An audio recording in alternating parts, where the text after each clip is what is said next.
Hey everybody, Howie here with BP Realty, and coming to you today to just talk about what's happening in this recession-filled, fear-filled world of real estate and economy. Let's face it, there's a lot of things to be somewhat concerned about: gas prices, interest rates, inflation, the war in Ukraine, and in our good old friends, the media. They do a great job of sharing a lot of the shock value, rating value things to help us be fearful and control us to some degree. So I was just at lunch with my dad and mom yesterday, and he was sharing, "Oh, I heard on the news," and I think there's some good to the news, but there's an awful lot of things I questioned about the news. And so today I want to bring some data, some facts, some statistics, some hopefully help that if you are on the fence, on the sideline of should I buy, should I sell, should I not, should I wait, is the market going to crash?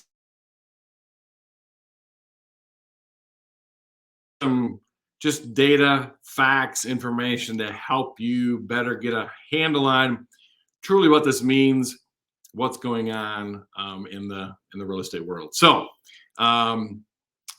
don't know everything, you guys. I've only been doing this for 30 years, but here's some information that I've gathered that hopefully you can find helpful to you in your decision making. So first of all, let's talk about recession.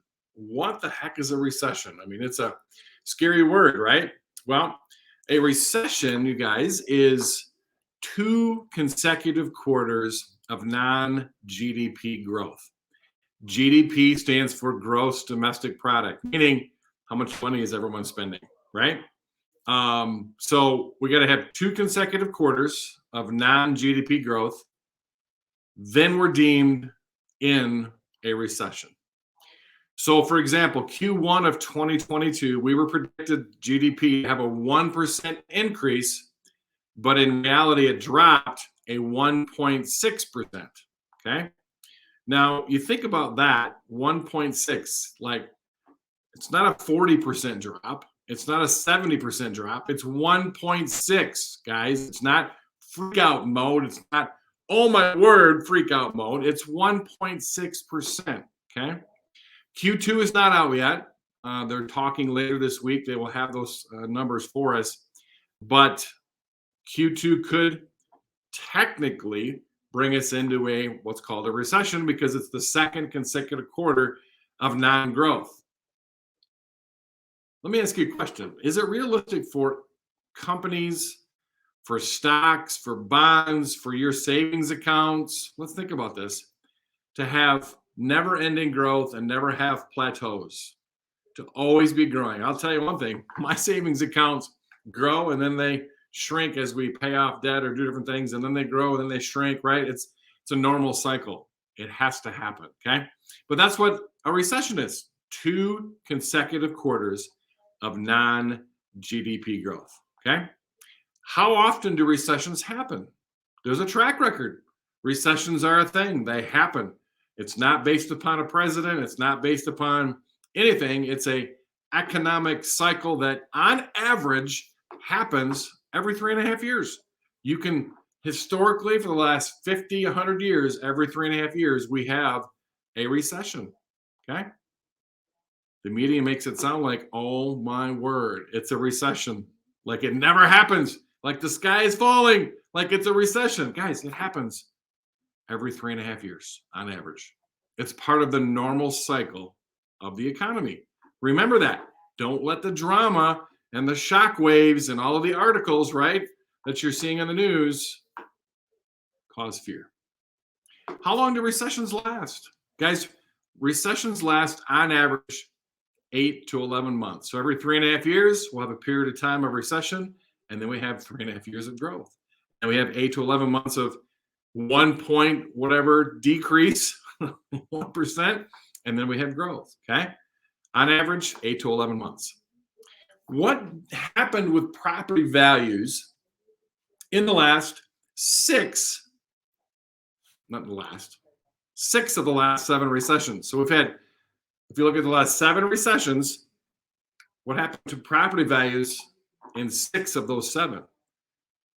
Believe it or not, property values continue to increase, continue to grow, continue to be an amazing investment and a wise investment. Okay. The one time property values depreciated was 2008, 2010. And everyone remembers that. Okay. Did you know we had a recession after 2008, 2010? Yeah, just recently because of COVID. The government turned us off and we had 2 consecutive quarters of non-GDP growth. But during that period, you know what happened to property values right after COVID. They continue to grow. Okay.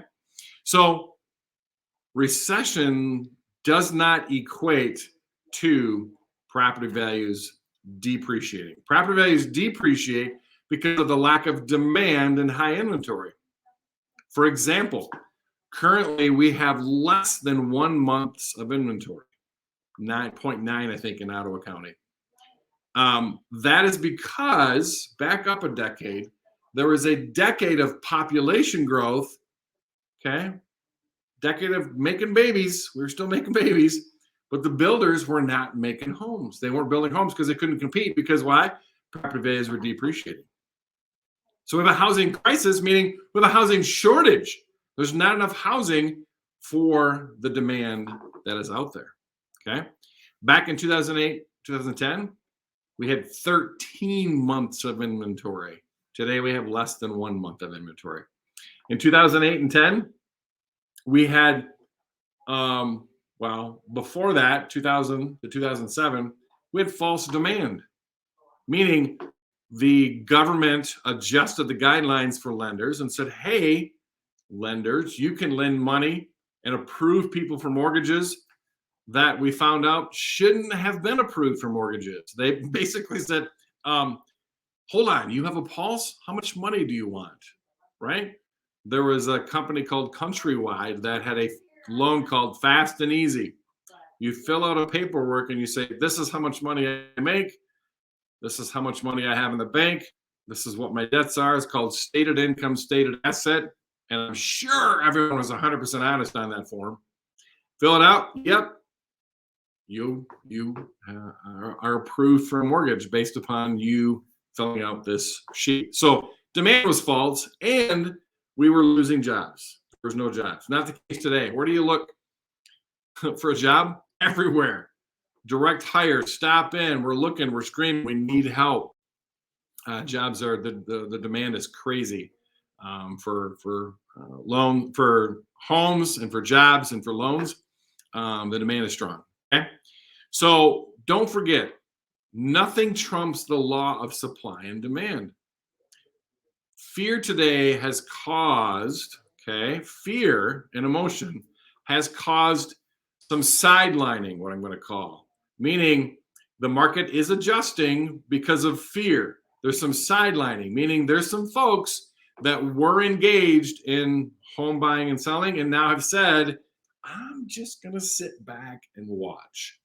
I'm not sure what's going to happen. I think property values are going to depreciate. I think the market's going to crash. Right? So there's a bunch of sidelining going on right now, which is causing the demand to change temporarily.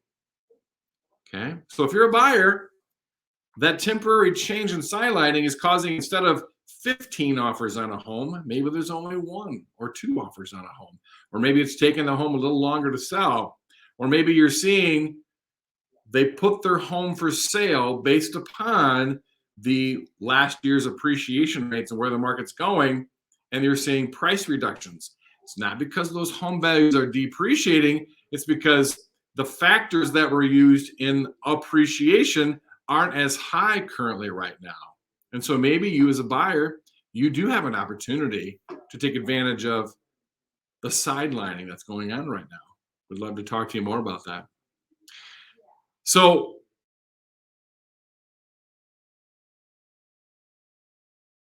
let me share a couple things with you.